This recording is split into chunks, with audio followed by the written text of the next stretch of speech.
importantes. Esa es la indicación que teníamos para ahora. Ahora no me pasó. Listo. Entonces, partamos de algo. ¿Qué es un antibiograma? Pues la mayoría de ustedes ya conocen qué es un antibiograma, pero es importante que tengan en cuenta que un antibiograma les va a permitir a ustedes enfrentar in vitro a la bacteria a un grupo de antibióticos. ¿Para qué? Para saber en qué categoría se va a ubicar esa bacteria frente al comportamiento de ese antibiótico.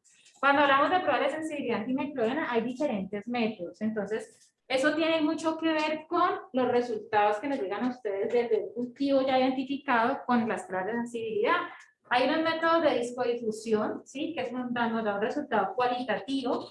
Otros métodos de dilución que nos va a dar un resultado cuantitativo y cualitativo, es decir, cuantitativo, hago referencia a la zinc, que es tan importante para el manejo y la dosificación, administración de lo que ustedes propongan en un fármaco, y las pruebas de epsilometría, que también nos dan el resultado cuantitativo y cualitativo. Entonces, solamente el cualitativo es método de discodifusión.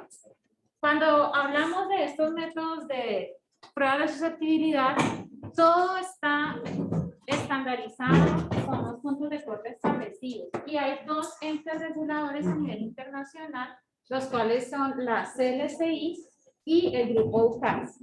Estos son de Estados Unidos y estos son europeos. Ellos tienen diferentes subcomités. Entonces siempre nos dicen, hablemos de las guías CLCI. Al inicio, antes de la sesión, Felipe les envió, les compartió por WhatsApp un archivo que yo utilizo en mi curso de resistencia microbiana para que ustedes lo tengan a la mano. O sea, son tablitas que se extraen donde nos ubican en la resistencia natural y ahorita voy con eso. Pero entonces, CLCI, Colombia se acoge a los estadounidenses, entonces CLCI nos ubica en estas categorías de interpretación. Entonces nos dice que la bacteria X es sensible a antibióticos, o es intermedia, o es resistente, o es sensible o es independiente, o incluso en la categoría no sensible. Si han visto estas categorías en los reportes, ¿cierto? Entonces, pues definir qué es sensible es muy sencillo, seguramente intermedio también, seguramente resistente también, pero entonces estas dos categorías es donde yo he observado, que es donde más como que patinan cuando van a interpretar. ¿Qué quiere decir que una bacteria sea sensible o es independiente a un antibiótico? ¿Quién lo quiere proponer? ¿Qué recuerdan? Porque yo no voy a mirar a los que están ahorita en resistencia, pero ¿qué recuerdan o qué creen entender cuando se les reporta sensible o dosis dependiente? Y si ya lo han visto en los antibiogramas a los que han tenido alcance. Pues ese digamos que en lo que yo he visto en antibiogramas o reportes, la gran mayoría de veces no se hace. Y no, pues no lo han reportado, y lo que tengo entendido de dosis dependiente es que hace referencia a que o se aumente la dosis o se aumente el intervalo o el tiempo de infusión para que se tengan unos niveles pues, mayores para los que se requieran para hacer esa inhibición de la población bacteriana. Y está más que todo estandarizado es en antifúngicos y en cefepímicos. En cefepime y puntualmente para gram negativos. Entonces, digamos que en lo que estamos revisando en gram positivo no tendría como la cabida, pero es importante que tengan muy claro qué significa esto. Y el término no sensible, tampoco creo que se lo reporten mucho, porque cada vez dejamos de reportar más el no sensible, pero el no sensible no es sinónimo de resistente. ¿Listo? Cuando les lleguen a reportar no sensible significa que no han reunido suficiente número de cepas de X bacteria, identificado género y especie, que cumpla con una categoría donde se comporte diferente a la sensibilidad. Es decir, no hay suficiente número de cepas que nos diga, bueno, estas cepas son resistentes o son declaradas como intermedias. Entonces se deja como en un punto muy abierto. Hasta hace algunos años era el caso de Streptococcus pneumoniae frente a la penicilina, ¿sí? Entonces se decía, sí, es sensible a la penicilina, pero no tenemos un punto de corte establecido de que podamos decir que es resistente. Entonces se decía sensible o no sensible. Y en el caso actual del neumococo, pues ya hay puntos de corte que se pueden ubicar a la bacteria dependiendo de si tiene X sin o determinado resultado del antibiograma como no sensible, ¿sí? Los europeos son más radicales. A ellos les gusta, o no tienen zonas grises, o son sensibles o son resistentes, son los puntos de corte que ellos manejan.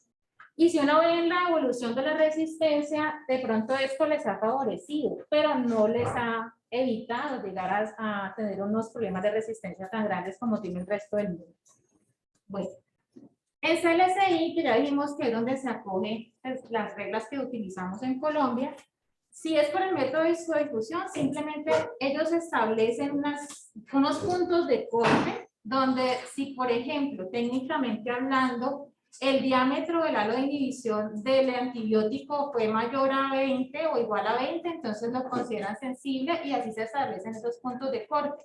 Si a ustedes el antibiograma se los han procesado por discodifusión, estos diámetros no se los van a reportar, porque esto queda como registro interno del laboratorio. Mientras que si el método que utilizaron para ese informe de antibiograma está trabajando con la detección de concentración inhibitoria mínima, ¿qué es lo que significa? Pues la concentración más bajita que tiene la capacidad de inhibir o eliminar el 90% de esa población bacteriana. Entonces, si les están informando MIC, ESPOSIM, es porque les están trabajando el método con microdilución o con estilometría. Esto sí, esta categoría y este parámetro de SIM sí se les va a informar junto con la interpretación. Entonces, por eso a veces ven algunos espacios con solo la categoría, que quiere decir que fue por discodifusión. Y en otros reportes ven la SIM y ven la interpretación. ¿Listo? Esto por un lado. Creo que voy a ir rápido para que nos rinda el tiempo y más vale si nos queda tiempito, nos devolvemos a lo que requiera. ¿Cómo se hace un antibiograma? Esto no es una clase, pues, o una sesión donde ustedes van a hacer antibiograma. Difícilmente va a ser competencia de ustedes, a menos de que quieran especializarse de pronto en algo muy de microbiología o incluso de patología. Entonces, básicamente se parte de una muestra clínica, que esta sí generalmente la pueden tomar ustedes, y esta se solicita el cultivo. Todo cultivo bacteriano, en la mayoría de las bacterias comunes, cuando ustedes lo solicitan, por defecto sale con identificación de género y especie de la bacteria y con el antibiograma.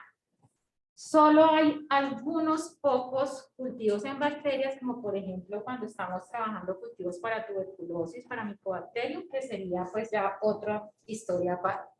Entonces, una vez ustedes solicitan ese cultivo, la muestra se siembra en una caja que tiene un agar nutritivo y ahí se obtiene el crecimiento de unas colonias que se lleva a un inóculo bacteriano puro a una turbidez que es comparada con un estándar, técnicamente hablando. ¿Por qué este estándar? Porque tiene esa concentración o equivale a una concentración de 1.5 por 10 a la 8. Ahí dicen, pero la profe fue por allá por básicas, pero sí, toca. Porque cuando estamos viendo la curva de crecimiento bacteriano, que la recordarán ustedes que hay 4 fases, resulta que cuando la bacteria llega a esa fase exponencial, con ese crecimiento de esa a la 8, es cuando en vivo, en el paciente, van a tener esa presentación de sintomatología, ¿sí? Donde se está expresando la infección casi floridamente. Entonces, una vez se llega a ese estándar de concentración de la bacteria que vamos a investigar, a identificar y hacer la prueba de sensibilidad, se ubica en otro medio al cual se le van a exponer a unos discos, y este es el método de discodifusión que tiene unos antibióticos. ¿En qué consiste esto? Al poner este disquito acá con antibiótico, una concentración exacta, el antibiótico se difunde a profundidad y de manera radial, de tal manera que cuando esto se incuba, después de 18 a 24 horas a esta temperatura, vemos esto amarillo es la masa bacteriana y estos que se ven como translúcidos frente a ese fondo oscuro es un halo de inhibición. Entonces se mide el diámetro y eso se compara con los puntos de corte que mencioné previamente. Los otros métodos, que existe la estilometría, hasta acá la técnica es igual, lo único que varía es que a cambio de discos se utilizan unas tiras que tienen un gradiente de concentración. Entonces va de mayor a menor concentración en un solo antibiótico. Y en este caso, entonces lo que vamos a ver es la formación de una elipse de inhibición. ¿Listo? Entonces, miren que acá está difundiéndose el de mayor concentración y aquí va disminuyendo la concentración. Lo que se mide finalmente es el límite inferior de esa elipse. ¿Sí? Entonces, por ejemplo, ahí diríamos que esta bacteria para colistina tuvo una SIN de 0.38. Luego se compara con los puntos de corte y se interpreta si es sensible, intermedio, resistente. Y las otras técnicas de macro o microdilución que finalmente pues podemos observarlas más de uso en los laboratorios. Entonces, ¿qué resultados tendríamos? Discodifusión, una haloinhibición. Hercilometría, un límite inferior donde nos dice la sí y la interpretación. Y microdilución, pues a través de los pocitos se hacen unas diluciones del antibiótico en diferentes concentraciones, entonces se ubica o se establece en el pozo donde la concentración está más bajita y logró inhibir el crecimiento bacteriano. Eso es básicamente el fundamento, ¿sí? En cuanto a la técnica, pues técnica como tal. Pero para que sepan de dónde salen todos esos resultados. Entonces, cuando tenemos esos resultados, lo que hacemos es comparar con los puntos de corte de interpretación. Y esta diapositiva es clásica y en todas las charlas que yo les voy a dar de angiograma, es importante que la reconozcamos. Uno, cuando un laboratorio informa que el microorganismo es susceptible, se debe a una interpretación basada en las concentraciones que el antibiótico alcanza en el suelo. Y lo que nosotros deberíamos integrar con lo que ustedes ya saben de farmacología es que, como regla general, la concentración alcanzada en el plasma y en el sitio de infección, porque pues si va a llegar, por ejemplo, a hueso o a meninges, dependiendo del caso, debe ser 2 a 4 veces más alta que la sí que se les está reportando del antibiograma. ¿Para qué? Pues para que el antibiótico realmente sea efectivo clínicamente, ¿sí? Entonces hay diferentes ejemplos, pero digamos que este es como el más conocido. La ampicilina frente al coli. Entonces tenemos aquí que dependiendo del sitio de infección, si se puede utilizar o no, también independiente de la interpretación o la SIN que tenga. Entonces, pues si es sensible con esta SIN, pues ahí no tendría pierde en la decisión de si lo usan o no. Que si es aquí, en este caso, que si es intermedio porque tiene una SIN de 16, pero es en tracto urinario, eso es una infección urinaria. Entonces, ustedes ahí buscan la característica de ampicilina y dicen, bueno, es que ampicilina, listo. Vamos a tener que la dosis puede ser aumentada aquí. Las cepas aisladas de orina pueden ser consideradas susceptibles ya que el antibiótico alcanza niveles altos en orina. Entonces, muchas veces hemos visto que los infectólogos utilizan antibióticos que se les han reportado resistentes, pero como tienen un buen alcance, una buena distribución a nivel urinario, los utilizan y logran controlar el proceso infeccioso, ¿sí? Entonces, tener en cuenta todo eso, a dónde van a dirigir ese antibiótico, a ver qué les existe de infección. Listo. Entrando en lo que nos toca realmente vigilar, ¿sí? El Instituto Nacional de Salud, a través de muchas bases de datos que ellos han recopilado de unas unidades generadoras de datos primarios, que así se llama UPGD, entonces lo que se ha indicado es que a nivel hospitalario vigilemos tanto gram negativos como gram positivos y se han escogido como algunos microorganismos con características particulares, al igual en la comunidad. Entonces, como nos vamos a centrar en gram positivos se pide que se vigile la presencia del comportamiento de las especies de Enterococcus, especialmente fecalis y feces. Ahorita vamos a ver por qué. Los Staphylococcus coagulasa negativos los siguen vigilando, siguen solicitando que los vigilemos.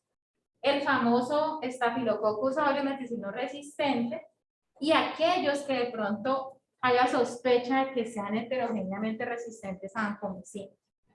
Y a nivel de comunidad, también Enterococcus, aquí incluye Mycobacterium tuberculosis, pero alguien me dirá, pero este Mycobacterium tuberculosis usted nos dijo que no se ve en el GRAM, sí, pero estructuralmente eran positivos, entonces por eso lo incluyen ahí. Staphylococcus aureus meticino resistente, hay una gran cantidad de actividad en la comunidad. Ustedes pueden encontrar un paciente con un absceso o copuruculosis y le toman la muestra y le detectan un Staphylococcus aureus meticino resistente. Entonces hay que ver cómo manejan ese paciente según el medicamento que le vayan a dar. Streptococcus pneumoniae, importante también en neumonías, y Streptococcus pyogenes. Entonces, esos son los que nos pide el Instituto Nacional de Salud. Nos vamos a concentrar en la vigilancia de resistencia bacteriana. Este es el top 10 que yo siempre les presento. Pues hasta ahora, así vamos. Pero seguramente les comentaba ya hace un momento a Felipe, a Nicolás y a Laura, ¿cierto? Daniela León. A ver.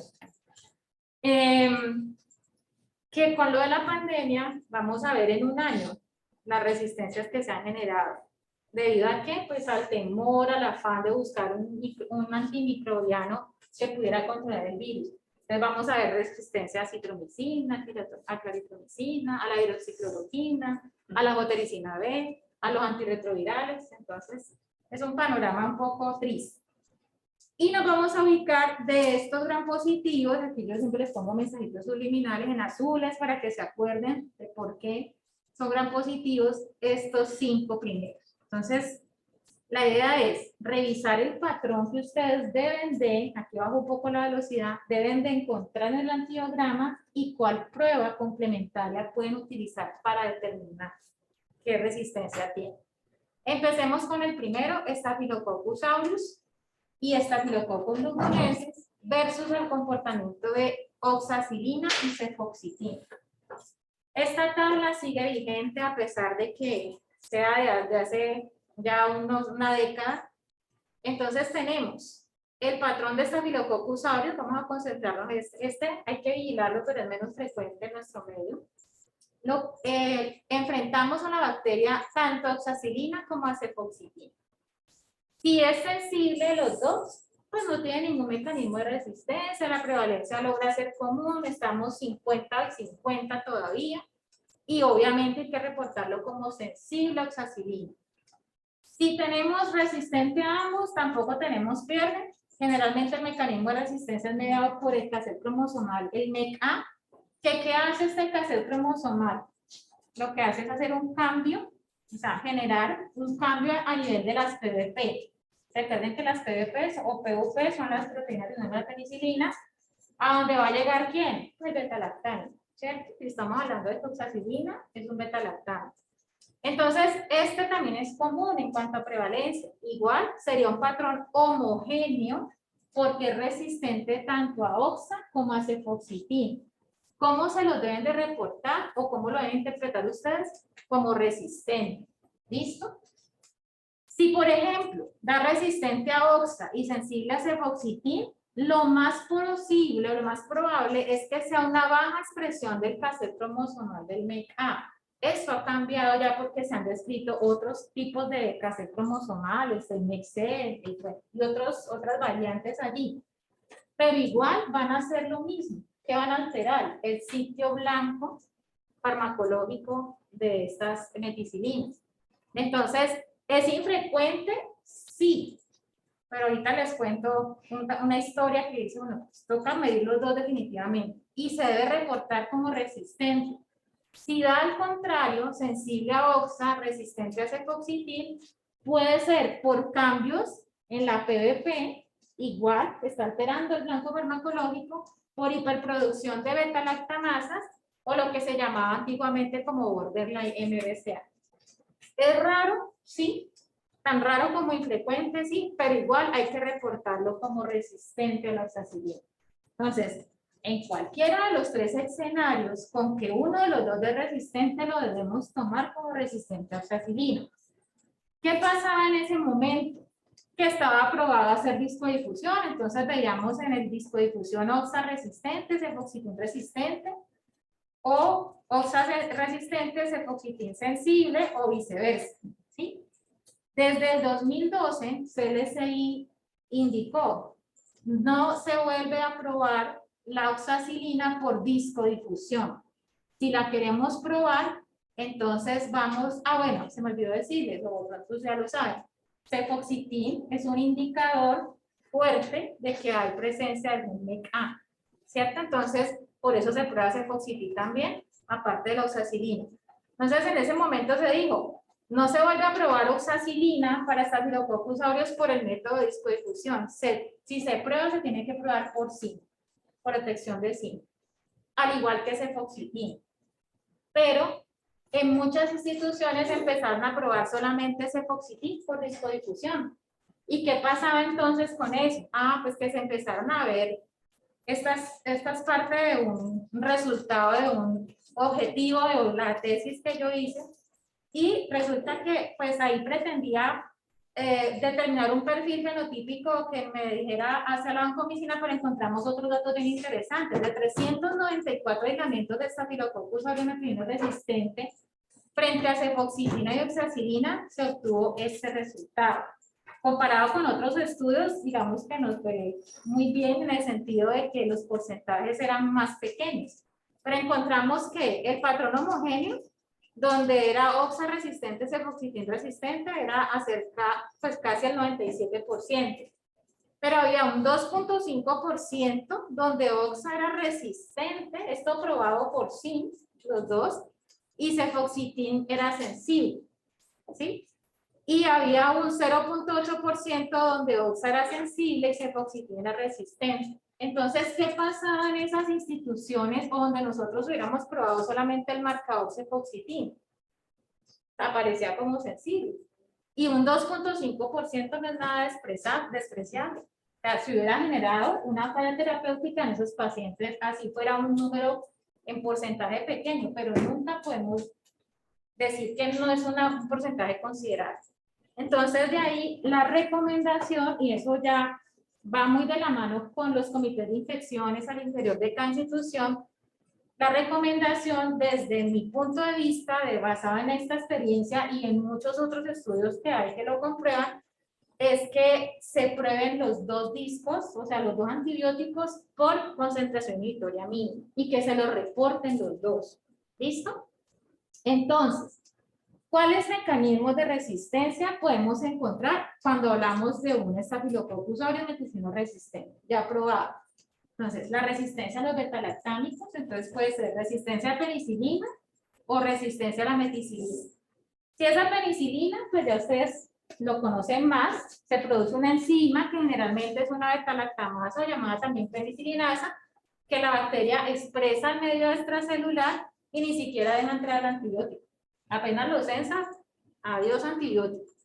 Y en el caso de la meticilina, bueno, pero me dirán, pero es que la penicilina ya eso no se usa, eso para qué pensar en un estafilococcus.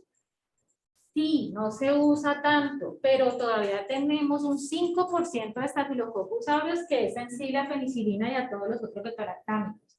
Entonces, qué bonito sería que si nos llega a salir un antibiograma sensible a penicilina y lo demás, es decir, yo me escalo a una penicilina. ¿Sí? Para guardar y preservar un poquito los otros antibióticos. Entonces, esa es la importancia y el impacto. Y en el caso de los resistentes a la meticilina, pues puede ser una hiperproducción de una penicilinasa, una producción de meticilinasa, pero lo que más es frecuente en estas cepas SARC son la producción del gen MEC-A o alguno de esas variantes de esos cassette, que lo que hacen es modificar la PBP y la cambian a la que se ha llamado PBP2A.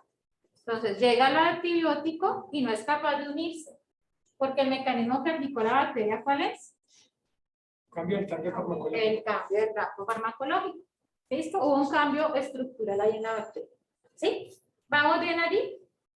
Bueno, eso como top 1. ¿Listo? Staphylococcus aureus. Pero también debemos de medir en Staphylococcus aureus principalmente cuando tienen un patrón, un perfil eritromicina resistente con clindamicina sensible o intermedio.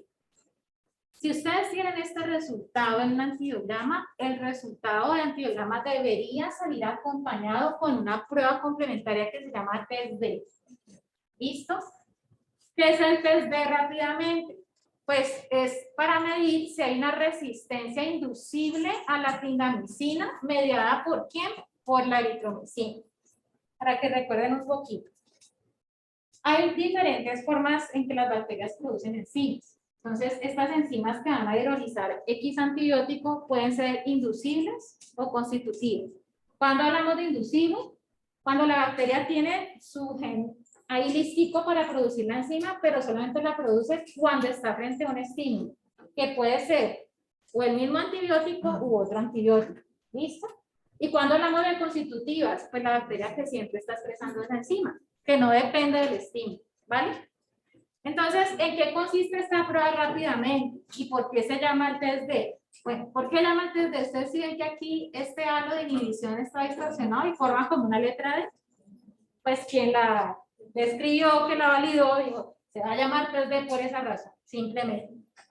Lo que significa es lo que importa para ustedes. Entonces, ¿qué significa si les reportan un test D positivo? Que hay una resistencia inducible a la clindamicina. ¿Sí? ¿En qué consiste? Fundamento rapidito. Pues la bacteria que estaba creciendo aquí, cuando entra en contacto en esta zona que ambos antibióticos han difundido, eritro y clinda, están haciendo como una sinergia, hay una intersección de ambos antibióticos. La bacteria que está expuesta aquí, como está expuesta a eritro, se estimula por eritromicina, sería el estímulo, modifica, hace unas mutaciones y unas metilaciones a nivel ribosomal y expresa entonces unos cambios o unas alteraciones para generar resistencia a la clindamicina. Puede expresar enzimas que van a hidrolizar la clinda y entonces si hidroliza la clinda aquí, ni corta ni perezosa 3, entonces distorsiona el área y eso según un test de positivo. También esto puede mediar expresión de bombas de expulsión, ¿no? Ese gen codificado, ese ERM, perdón, que está allí genéticamente hablando, puede generar bombas de expulsión, pero lo más frecuente es la expresión de enzimas inducibles, ¿vale? Esto como segundo punto. Dos ejemplos sencillos. Ustedes les pueden decir un caso de test de positivo, estafilococcus aureus, metilino resistente, y les están diciendo clinda sensible y eritromicina resistente. Por ahora. ¿Ustedes qué dicen allí? ¿Cómo debería salirles ese reporte? Con el test D, bueno, el test D entonces, el ejemplo, pero deberíamos cambiarlo, o al menos que ustedes sepan que lo tienen que interpretar. Si el test D se lo están reportando positivo, piensen de una vez que tiene una resistencia inducible a clinda, así les estén poniendo una S gigante en la interpretación, ¿sí? Entonces, ¿qué es lo que se recomienda? Y como les digo, estas son recomendaciones que se evalúan siempre, pues desde las altas esferas de los comités internacionales, pero cada institución tiene como unas reglas pues muy particulares. Uno, quitar esa S de sensible, poner la R con un asterisco con un comentario adicional donde diga, se presume que esta bacteria es resistente basada en la detección de resistencia inducible a clindamicina, pero la clindamicina aún puede ser efectiva en algunos pacientes. ¿En cuáles pacientes creen ustedes que puede ser efectiva? En los que no han estado expuestos, al menos recientemente, a la eritromicina, ¿sí? ¿Nos queda claro el por qué? El aporte de Natalia. Camilo. ¿Qué lapso de tiempo tenemos para decir no recibe exposición? Uy, eso sí lo saben más ustedes cuando están viendo la parte de fármaco, porque tendríamos que mirar cuál es el tiempo de eliminación de la eritromicina, por ejemplo, en el paciente. ¿Cuál es ese factor de eliminación? Entonces, eso tendría que estar ligado más con esa parte de PKPD, ¿sí? Pero sí, podría ser utilizada. Si el paciente no estaba expuesto a eritro, podría ser utilizada y podría funcionar. Pero siempre hay como esa duda, porque al paciente de pronto si es ambulatorio, ustedes le pueden decir, él le puede decir, no, pues yo no me acuerdo hace cuánto, y a lo mejor hasta fue hace, no sé, 3 días, y él no sabía que ese era el antibiótico. ¿Listo? Si es negativo, igual, se reporta como sensible con un comentario. Aquí sería, esta es una imagen de un cultivo, un antibiograma por discodifusión, donde la clinda, miren el halo completo. Ahí no ven ustedes una D por ningún lado, entonces un test D negativo. Igual, deben reportarle el test D. O sea, si ustedes ven esto así y no les han reportado el test D, llamen y muy amablemente preguntan, venga, le hicieron el test D a esta bacteria, ¿cómo le dio? Si le dio negativo, listo, no demostró resistencia inducible a clindamicina in vitro. ¿Pudiéramos utilizar la clinda con tranquilidad? Sí. ¿Listo? Bueno.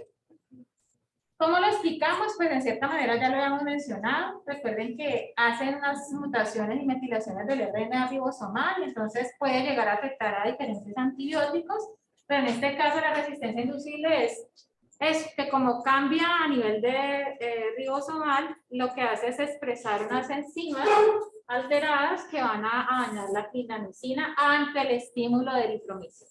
Esa es la explicación en ese mecanismo de resistencia. Bueno, el tercer punto, que vamos a medir también, Streptococcus o Streptococcus beta-hemolíticos y Streptococcus pneumoniae. A ellos también hay que hacerles el test D. Técnicamente, pues hay diferencias, pero como les digo, no voy a entrar a profundizar en eso. Entonces tenemos eritro resistente, clinda sensible o intermedio, ¿en quiénes? En Streptococcus beta-hemolíticos. ¿Cuáles son los de mayor impacto en nuestro medio, Streptococcus pyogenes. Por ejemplo, vale, le va la carita y me está mirando como así, no le estoy hablando ni nada. Es la charla. La costumbre. Sí, le estamos hablando. ¿Ah, sí? Ah, bueno, ya hay los compañeros. Entonces, los betamolíticos, ¿cuáles son? Los de mayor importancia. Streptococcus pyogenes o el grupo A, y Streptococcus agalactico del grupo B. ¿Listo? Y Streptococcus pneumoniae, pues bastante famoso que seguramente ya lo han reconocido. Entonces, a ellos también, si les llega un antibiograma donde la eritro es resistente y la clínica sensible o intermedio, también les deben de reportar el test de. ¿Sí? Entonces, eso es el tercer punto. ¿Y cuál es el mecanismo de resistencia? Lo mismo, que hablábamos de las metilaciones o mutaciones del RNA ribosomal. ¿Vale? Listo. Ay. Como cuarto punto, el comportamiento de Staphylococcus aureus frente a la vancomicina. Y sobre todo si nos llegara a dar un resultado de una SIM igual o mayor a 8 microgramos. Aquí voy a ir un poco más despacio. Resulta que anteriormente teníamos, al medir, por ejemplo, Staphylococcus aureus y probar la vancomicina por discodifusión, pues hay unos puntos de corte y si ya tenía más de 16 milímetros se consideraba sensible. Y lo que hacíamos era, si por ejemplo se probaba por SIM, pues se reportaba segunda SIM. Pero se empezó a encontrar que la vancomicina por el método de discodifusión empezó a fallar y a dar falsos negativos. ¿En qué sentido? Que una misma bacteria probada por discodifusión daba sensible, mientras que cuando se probaba por estilometría daba un MIC de 8, que ya era considerado intermedio. Ahí empezaron a describir las famosas cepas Visa. Yo siempre les digo que no la tarjeta de crédito, estos van como ese intermedio, ¿sí? No se olviden allí de esa sigla. Y esto se hizo pues a través de muchos estudios de estas curvas, de estas scatterplot pues que se utilizan en estadística, y se encontraba, miren este número, a mí me sorprende mucho esto, 44 aislamientos que tenían un diámetro de 17 más o menos, que era considerado sensible por discodifusión, con una MIC de 4, que ya se considera intermedio. Entonces, a partir de estos estudios y muchos estudios que se hicieron a nivel, pues, de diferentes instituciones, entonces CLCI en sus subcomités, ay, ¿dónde está? Se me fue, borré tantos que se me fue la diapositiva, pero bueno, a lo que voy con esto es que debido a estas explicaciones que estamos dando, CLCI dijo, no van a volver a probar discodifusión para vancomicina. Por lo tanto, si a ustedes les llega un reporte de Staphylococcus aureus, tienen que pedir o preguntar por la SIM. La vancomicina tiene que ir acompañada de la SIM, sí o sí. Si no aparece la SIM, sospechen de ese informe. Llamen amablemente, mira, no le reportaron la SIM, será que fue problema de software, lo que sea, pero tienen que haberla hecho por SIM. ¿Listo? Ya por discodifusión no sirve, por lo que hemos mencionado que va a dar falsos negativos. ¿Listo? ¿Cuáles son los posibles mecanismos de resistencia en cuanto a glucopéptidos? Pues lo que pasa es que si son las cepas Visa, lo que se ha determinado es que hacen una sobreexpresión de la pared celular. Ya sabemos que la vancomicina normalmente se une ¿a quién? Al extremo terminal de alanino. Pero entonces, ella es capaz de unirse, pero como la bacteria ha sobreexpresado, o sea, tiene una pared celular muy gruesa, pues digamos que estos son como dos pisos de pared, entonces dañan la pared más externa, la parte más externa de la pared, y la bacteria entonces in vitro se va a expresar como intermedio, pero no la va a eliminar la vancomicina porque queda protegida por la otra parte de la pared. ¿Sí? Estamos con ese mecanismo. Esa es una sobreexpresión del blanco farmacológico finalmente. Y en este caso, las cepas BRCA, que estas sí son las vancomicinas resistentes, entonces estas han sido más evolucionadas, han elaborado más, porque desde su genética han alterado el blanco farmacológico. Entonces ya no tienen de alanino, sino de alanino de lactato. Cuando llega banco a unirse, pues no tiene dónde unirse. Entonces estas sí se expresan de una resistente. Entonces ustedes dirán, "Uy, pues entonces, ¿tenemos cepas resistentes o no?". Ya les voy a contar. CLCI propone unas opciones terapéuticas y seguramente ustedes ya han escuchado hablar de la ceftarolina, mal clasificada por muchos como si fuera una cefalexina de quinta generación, no deberíamos llamarla así, porque es un cefémico realmente casi exclusivo para Staphylococcus aureus resistente. Entonces, en Colombia está ya hace algunos años, por fortuna, y bueno, lo han utilizado, pero ojalá lo dejaran como ético, pues para cosas extremas realmente. En el caso de Staphylococcus aureus resistente, pues la vancomicina se sigue usando como de primera línea, aunque ya se han visto ciertas fallas terapéuticas, sobre todo en casos de bacteremias, cuando la CIN es de 1.52, aunque el punto de corte sea sensible ahí todavía. Y bueno, la tan controvertida teicoplanina, pues que no, ni siquiera se las voy a mencionar o profundizar allí en esto. Desde el 2003, imagínense, ya casi, no, pues 9 años.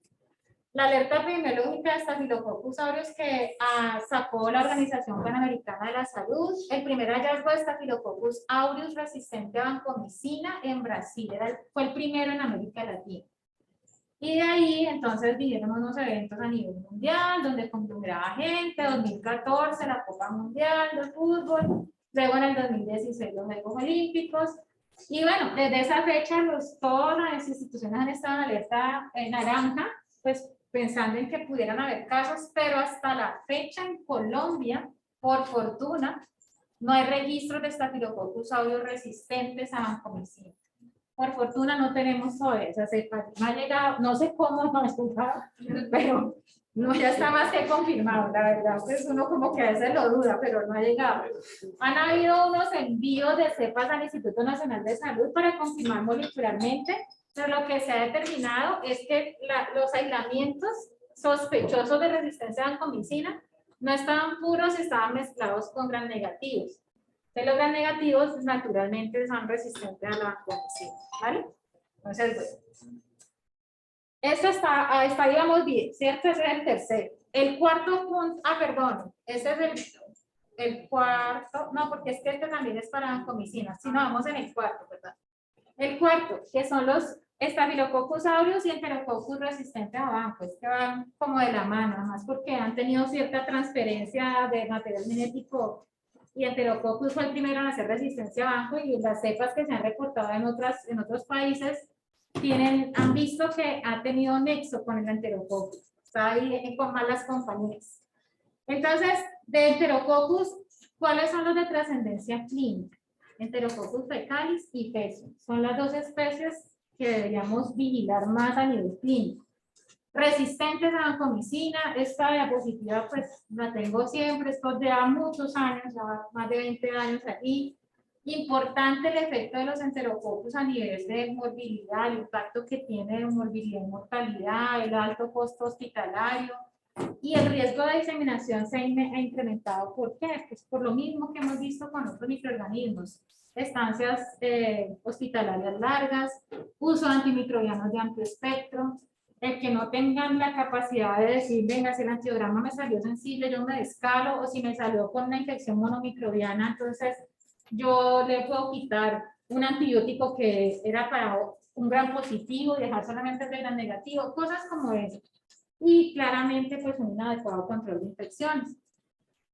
Importante, este es un típico caso de epsilometría donde todo el Enterococcus creció al lado de la tira que contiene el antibiótico vancomicina, no hay elipse para nada, eso se considera resistente.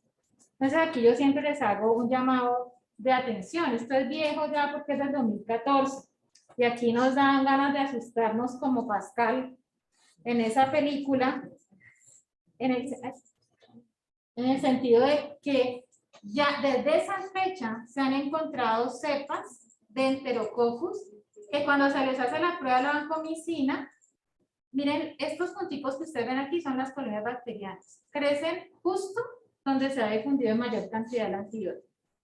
Entonces de ahí viene el comentario que en algún momento el doctor César Arias, que es un gran estudioso colombiano de la resistencia en gram positivos, decía, venga, estamos creando cepas drogadictas, bacterias drogadictas, es un enterococo dependiente de vancomicina, o sea, obviamente esa es una población heterogénea, pero miren cómo crece en mayor cantidad donde hay mayor difusión del antibiótico. Entonces, pues, son pequeños micromonstruos que se van creando, ¿no? Listo. Como quinto punto, Streptococcus pneumoniae, resistente a la penicilina. ¿Cómo se mide? Pues a través de un disco de oxacilina, esto está estandarizado, como les decía, esto es más que todo técnico, pero si por ejemplo en el laboratorio llegan a evaluar una oxacilina en neumococo que da menor o igual a 19 milímetros el diámetro de inhibición, entonces se debe probar por SIN y ojalá por epsilometría, porque esta es una bacteria que tiende a ser como medio suicida, en el sentido de que tiene autolicina, entonces cuando se expone en un cultivo, si ella ve que ya por mucho tiempo genera autolicina, si se muere ya, pues se mata ya mismo. Entonces tenemos aquí que hay que probarlo con estas tiras de ipsilometría para penicilina y para una cefalosporina de tercera generación. En este caso lo están mostrando con ceftriaxona. Pero en el caso de reportar, o sea, si tenemos esta condición de oxacilina por disco, hay que reportarla sin de penicilina, probado con penicilina. Y así se las deben de reportar. Penicilina sin tanto y si es sensible o resistente. Y en el caso de las cefalosporinas se deben de reportarse potaximo, pero si están ante una muestra de líquido cefalorraquídeo o una meningitis por neumococo, pues deben de probar ceftriaxona. Ustedes ya esto lo manejan, saben por qué ceftriaxona, cómo es ese avance hasta niñas. Entonces esa es la razón. ¿Listo? Estos son los 5 importantes. ¿Cómo estamos de tiempo? Bien, son las 8:48. Bueno, listo. 10 minutos. ¿Qué hay otras pruebas para detectar resistencia? Sí. Pero entonces tenemos, por ejemplo, las pruebas basadas en inmunodiagnóstico.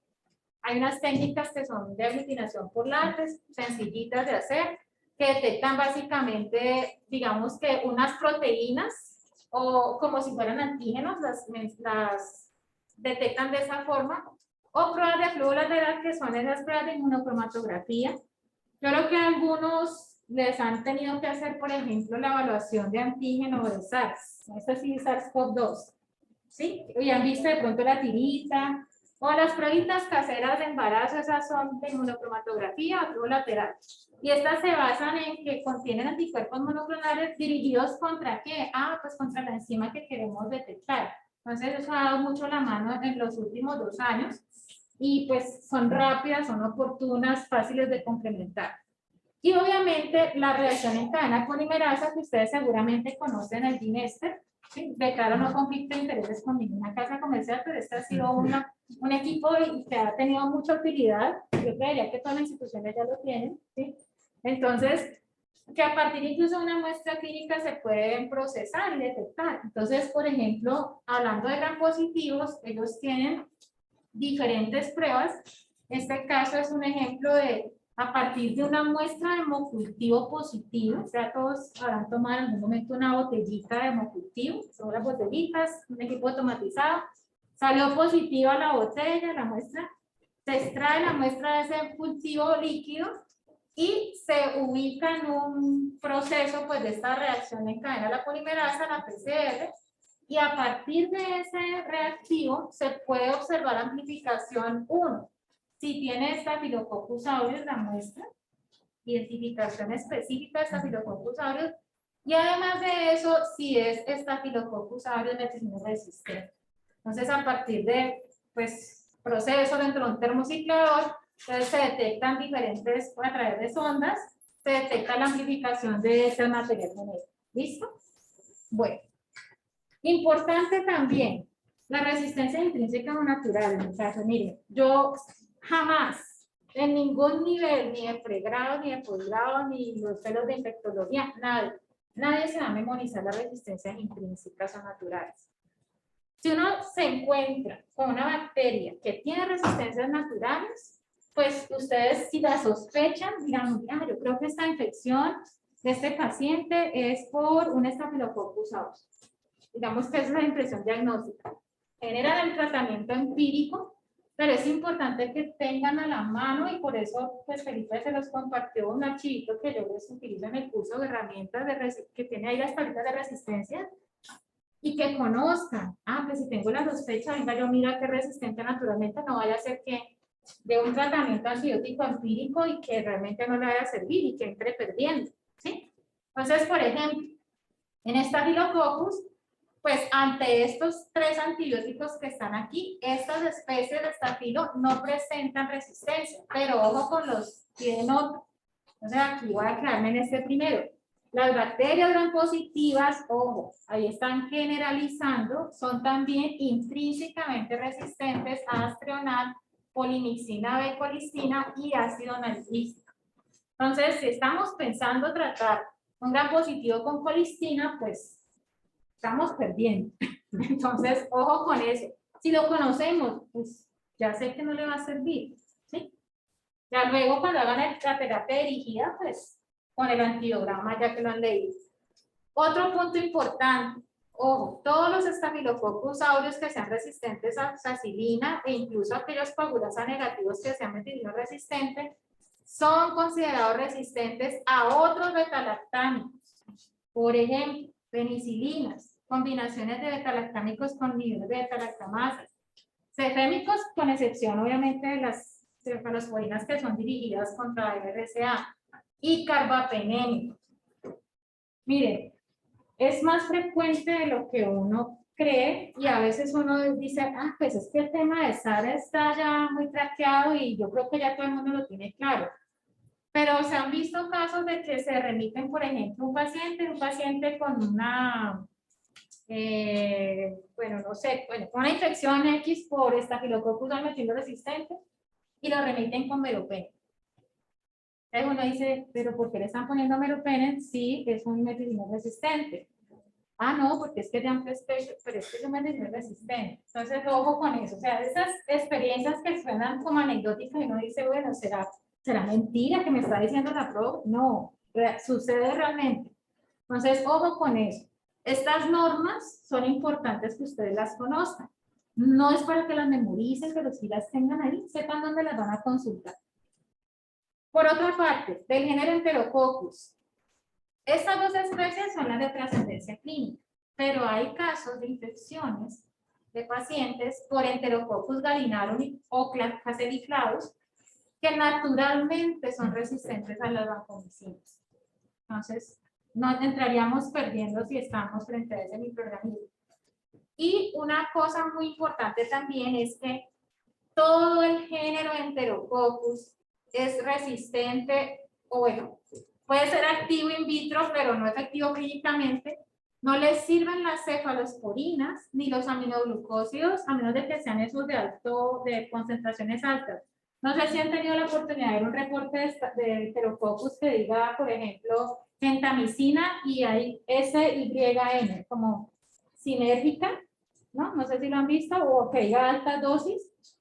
Bueno, de pronto si lo han visto, o cuando les llegue pues a las manos, ese sí significa son altas concentraciones de gentamicina. Entonces, esa sería la excepción, pues, como a esta regla. También son resistentes a clinga, trimetoxin, sulfamethoxazol. Esos antibióticos pueden aparecer sensibles en el reporte o in vitro, pero no son efectivos clínicamente, o sea que tampoco piensen en utilizarlos. ¿Listo? Bueno, y este es el ejercicio que quiero con el que cerremos esta partecita gram positiva. Básico, realmente está básico con lo que las herramientas lo podemos interpretar. Entonces tenemos un paciente con una bacteriemia por un Staphylococcus aureus. ¿Qué es lo que primero deberíamos tener en consideración aquí cuando ya ustedes van a hacer ese cambio a la terapia dirigida? Resistencias naturales. ¿Sí? Entonces, como para que no utilicen tablas ahora ni nada. ¿Cuál es la resistencia natural que está allí? Pues la de ácido nalidíxico, perdón. La de ácido nalidíxico. Esta es natural, no le funciona. O si fuera colistina o polimicina, tampoco tendría por qué estar reportada. Entonces, eliminemos eso, hagamos de cuenta que no nos lo reportaron. Pero entonces allí, ¿cuál otra resistencia vamos a revisar? O sea, lo que ya no está ahí natural es porque es adquirido. Entonces, ¿qué vemos aquí? Oxacilina resistente. ¿Sí? Entonces, primera precaución. Pero si me están reportando OXA, yo quiero ver de todas maneras que sea coherente o qué patrón de resistencia tiene la meticilina. Tamizaje con cefoxitin, que es un indicador de metiloresistencia, positivo. Entonces, esto ya me da para concluir o interpretar, ni siquiera es una inferencia. Interpreto que es un Staphylococcus aureus metilorresistente, un patrón homogéneo. ¿Por qué homogéneo? Porque es resistente a los dos. ¿Listo? ¿Hasta ahí vamos bien? Ok. ¿Qué otra cosa tengo que ver? Ah, definitivamente eritro resistente, clínica sensible con un test de positivo. Entonces, ahí tendríamos que pensar, a pesar de que esta clínica tiene menor o igual a 0.25 la CIM, pues reconsideren si realmente necesitan clínica en ese caso, en ese paciente. Tiene una resistencia sensible al clindamicina. ¿Listo?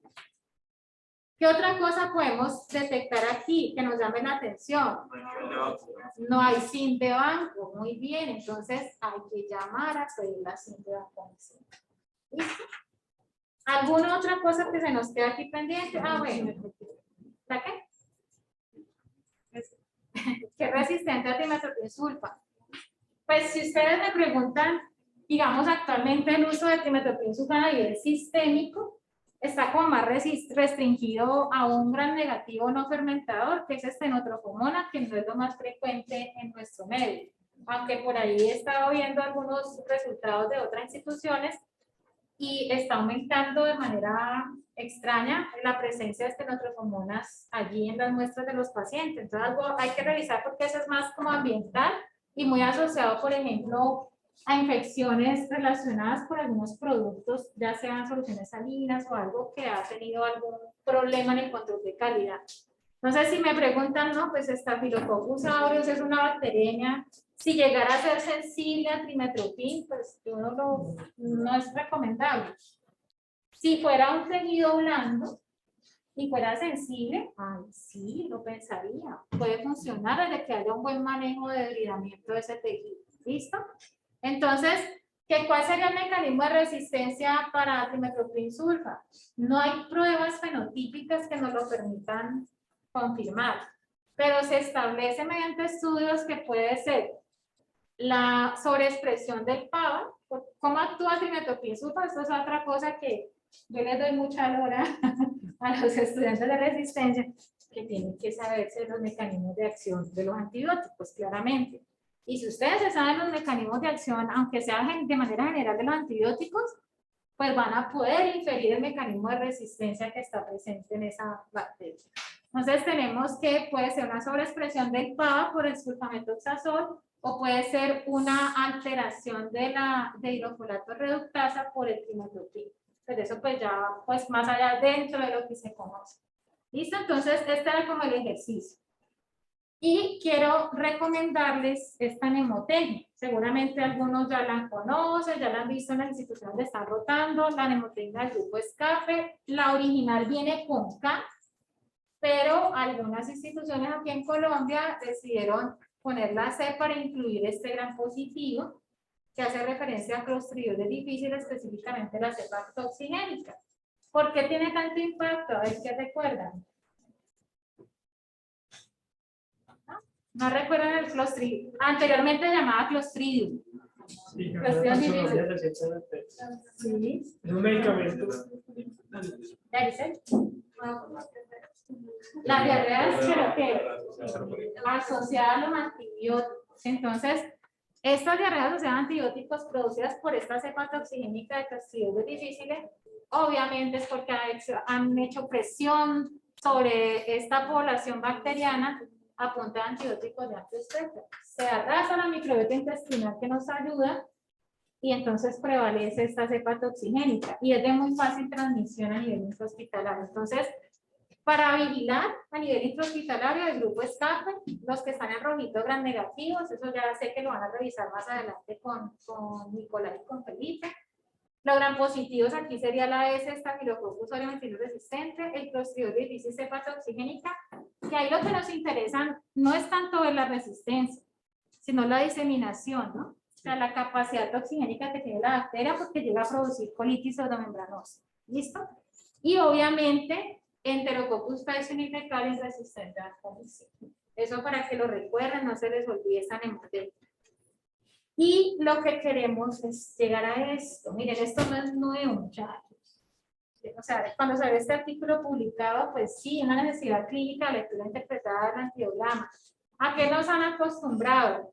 Nos reportan el cultivo, listo, la identificación del antibiograma, vemos si es sensible, intermedio, resistente y ya con eso nos quedamos. No, ustedes deben llegar, ustedes son una generación, tienen un reto bastante grande con el problema de resistencia que hay. Y es llegar a que a partir de ese resultado que les están dando, deduzcan un fenotipo de resistencia, deduzcan el mecanismo de resistencia implicado, infieran cuál es la trascendencia de ese mecanismo y redefinan esa interpretación y obviamente el manejo en el paciente. Nada de lo que hagamos en beneficio de un paciente, jamás esto va a ser redundante. Entonces, es ese proceso de formación de empatía. Y eso era lo que les quería resumir. Y pues no, lleguemos a otro nivel que ustedes son muy competentes y muy hábiles pues en todos estos temas. Muchas gracias por la invitación, muchachos.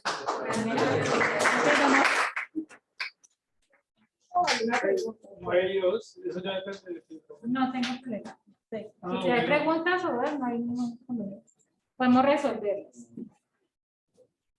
Preguntas, dudas. Aporte. Aportes, observaciones, todas son recibidas. Pues preguntas de pronto de la virtualidad. Sí, sí. Los compañeros que están virtuales allá conectados, ¿alguna duda? Observaciones, comentarios. Hay alguien en el chat. Pues. No, Ah, ya, no, ya. eso es, Ya sí es el viejo. Ah, bueno. profe, yo ahí tenía como unos aportes para hacer, para complementarte, digamos que cuando se tiene también el estafilococcus, que a veces lo reportan como LSBC, en el antibiograma o en MLSBI, que eso hace referencia a macrólidos, linfosamidas y a cartograminas B, que es el climtestin, dalfristin, que pues no se asusten si llegan a ver esas letras, sino que hace referencia a que son constitutivas o inducibles dependiendo de qué test. Entonces, si termina en sería inducible, si termina en C, es constitutivo. Otra forma de reportar. Sí, que a veces lo reportan y a veces pues queda uno ahí loco que es esto, pero pues no hace referencia a nada, sino como a la capacidad que tiene inducción. Otra cosa también no es tanto ver, pues como ya muy bien la profe nos dijo, todos los procesos de resistencia, sino que más allá de ver si es un filo resistente, ver el menor igual. Porque si ustedes ven el antibiograma el menor igual, eso le está diciendo que ese antibiótico o esa bacteria todavía no tiene ningún mecanismo, todavía no tiene ningún enzima y por decir así está nativa, está nueva frente a ese antibiótico, mientras que si uno ve que es sensible, pero es un número entero, eso ya le está diciendo que tiene una producción, por decir así, de bajo techo de enzimas bacterianas, de enzimas, perdón, por la resistencia. Entonces, más allá de ver sensible o resistente, ver ese menor igual que te dice que la bacteria, por decir así, es boba o la bacteria todavía no ha conocido el antibiótico, entonces pues, le permite a uno tener como mayor confianza.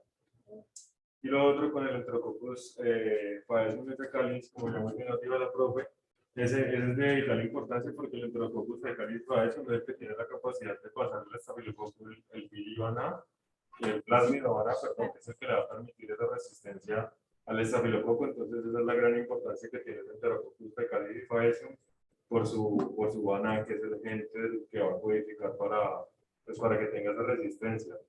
Y en el Enterococcus siempre tener en cuenta la ampicilina.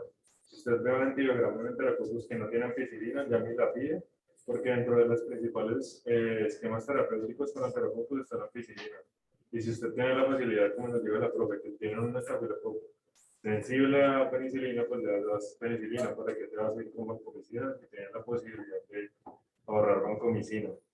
Y por otro lado, ya como para complementar lo que nos dijiste muy bien de los mecanismos de acción, pues ahorita que nos estabas diciendo la parte de pues, conocer los mecanismos de acción para saber cómo va a funcionar, pues me parece muy importante lo que nos decías de que todo estafilococo es intrínsecamente resistente a colistina y a polimixina, porque como recordamos, el mecanismo de acción de las polimixinas y de la colistina E es que tiene una unión directa contra el lipopolisacárido, que es un componente intrínseco de la membrana de las bacterias gram negativas. Entonces, si vos le vas a dar algo que va en contra de algo que no tiene esa bacteria, entonces pues no va a tener capacidad de actuar. Entonces, pues siempre recordar el mecanismo de acción y recordar la bacteria, ya que uno conoce la bacteria. Y el mecanismo de acción, pues así mismo va a ser la capacidad que va a tener la utilidad del antibiótico. Y el resto, no sé si vos... Bueno, eso en general aplica para todos los gram positivos, ¿no? No únicamente estafilococo. Generalmente la diferencia estructural entre gram positivos y gram negativos es la presencia de una membrana externa. La membrana externa es la que tiene el lipopolisacárido, que es esta como molecular de la polimixina. Ya los gram positivos son una capa de peptidoglicano mucho más gruesa. Y es por eso que la vancomicina, en contraparte, no funciona en ningún gram negativo. Porque la vancomicina tiene un peso molecular mayor a 1000 daltons. Y en las porinas que se encuentran en la membrana externa de los gram negativos tienen, digamos, hasta un límite de tamaño de 600 daltons. O sea, la vanco no puede penetrar ninguna membrana externa de los gram negativos. Entonces, la vancomicina no se usa en gram negativos. Y otra cosa, pues ya, pues para no meter más a la prueba, es que hay una diapositiva aquí, no sé si la devuelvo, aquí está bien. Y es que generalmente cuando uno lee libros, a uno le dicen que la resistencia a la meticilina no tiene opciones terapéuticas, o aptomicina o linezolid, como que le da a uno mucho esos dos nombres. Sin embargo, como la profe también lo mencionó muy bien, dependiendo si es una infección en tejidos blandos, obviamente el paciente hay que individualizarlo. Si el paciente viene tóxico, séptico, tiene un síndrome de respuesta inflamatoria sistémica, yo no le voy a dar ningún medicamento primer oral o ningún bacteriostático, hay que darle un bactericida. Pero si ese paciente tiene una infección en tejido blando, el trimetoprim-sulfamethoxazol y la clindamicina son dos excelentes antibióticos que cubren el Staphylococcus aureus resistente a meticilina. Tanto la clinda como el trimetoprim-sulfamethoxazol. No hay que irse a atomicina, no hay que irse a linezolid, no hay que irse a sactarolina para pensar en eso. Y el mensaje grande para llevar a casa es que cuando hablen de resistente a meticilina, no piensen en ningún betalactámico que no sea ceftarolina. Absolutamente todos los betalactámicos van a fallar contra esa cepa aislada. El único betalactámico es ceftarolina. Y la profe dijo que está mal llamado de quinta generación. ¿La razón cuál es? Primera, segunda, tercera y cuarta, el objetivo de aumentar en generación es tener un mayor espectro contra gram negativos. Por eso hablamos de tercera generación que cubre pseudomonas aluminosas, como es el caso de la cefotaxima o el cefeprin, que también es un pseudomónico, pero ya el de ceftarolina no cubre ningún gram negativo, cubre específicamente el resistente a la meticilina. Ese es el motivo por el cual no debería llamarse quinta generación, porque no tiene ningún espectro de cubrimiento frente a los gram negativos. Y pues ya el resto como grupo pues te queríamos agradecer, profe. Con mucho gusto. Una excelente charla y pues la resumiste como te la habíamos pedido. A mí yo generalmente no hablo tan rápido, ustedes me han visto, pero acaba por el tiempo con mucho gusto y en la medida de que pueda compartirles, acompañarlos, ustedes saben que a la hora. Muchas gracias. Una excelente charla. Bueno, con todo gusto.